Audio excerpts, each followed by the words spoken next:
Untuk proses penanganannya sebenarnya tidak kita hentikan, masih berlanjut terkait masalah penyidikan karena kita sudah menetapkan 2 orang tersangka dalam perkara atau kasus tersebut.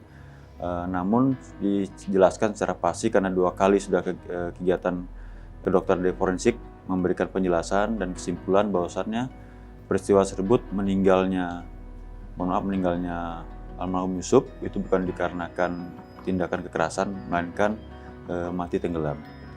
Gitu. Jadi sudah clear begitu sudah ya? Clear, ya. Ini spekulasi yang sempat beredar di masyarakat pun juga terpatahkan akhirnya dengan adanya hasil autopsi ini.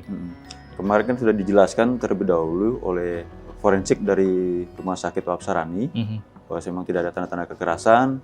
Kemudian juga untuk memastikan lagi dari pihak keluarga dan kuasa hukumnya juga minta lagi dari forensik Mabes Polri, yaitu Dr. Hasri, juga kita hadirkan, juga hasilnya juga sama, tidak ada tanda kekerasan dan peristiwa mati ataupun meninggal itu diakibatkan karena tenggelam. Itu. Iya, karena tenggelam dan apalagi mengingat kondisi kepala korban juga tidak ditemukan begitu, maksudnya dengan tubuhnya, terpisah dengan tubuhnya. Iya. Ini seperti apa? Itu dijelaskan juga dari hasil forensik awal dari Rumah Sakit Wahab Sarani, itu jelaskan bahwasannya jenazah ditemukan tidak ada bagian-bagian tubuh maupun organ tubuh, yaitu disampaikan tadi kepala dan dalamnya memang tidak ada. Dan itu juga dijelaskan juga memang hilangnya itu diakibatkan proses pembusukan yang berkelanjutan. Iya.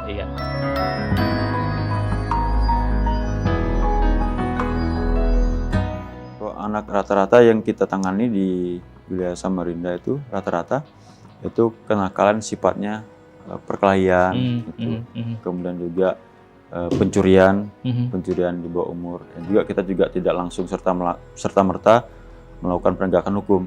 Kita memahami sekali kasus anak yang berhadapan hukum ini ya kita melalui mekanisme atau prosedur yang ada. Tidak kita langsung terapkan penegak hukum dengan pasal-pasal yang ada sesuai dengan diatur di KUHP. Tapi kita terapkan dengan sistem peradilan anak dan undang-undang peradilan anak sebelumnya.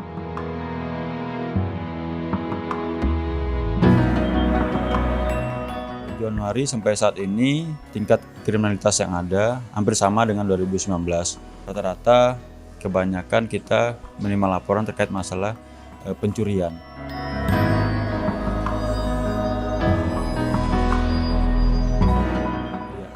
Gini, kita dalam hal ini sudah melakukan penelusuran ke tempat-tempat penjualan masker ataupun juga tempat pembersih tangan.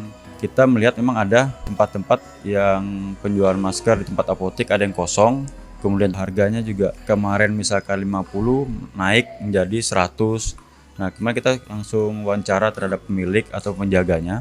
Memang sampai saat ini di Samarinda sendiri untuk kelangkaan masker itu kenapa tidak ada di beberapa apotek? Itu dikarenakan belum ada pengiriman dari distributor.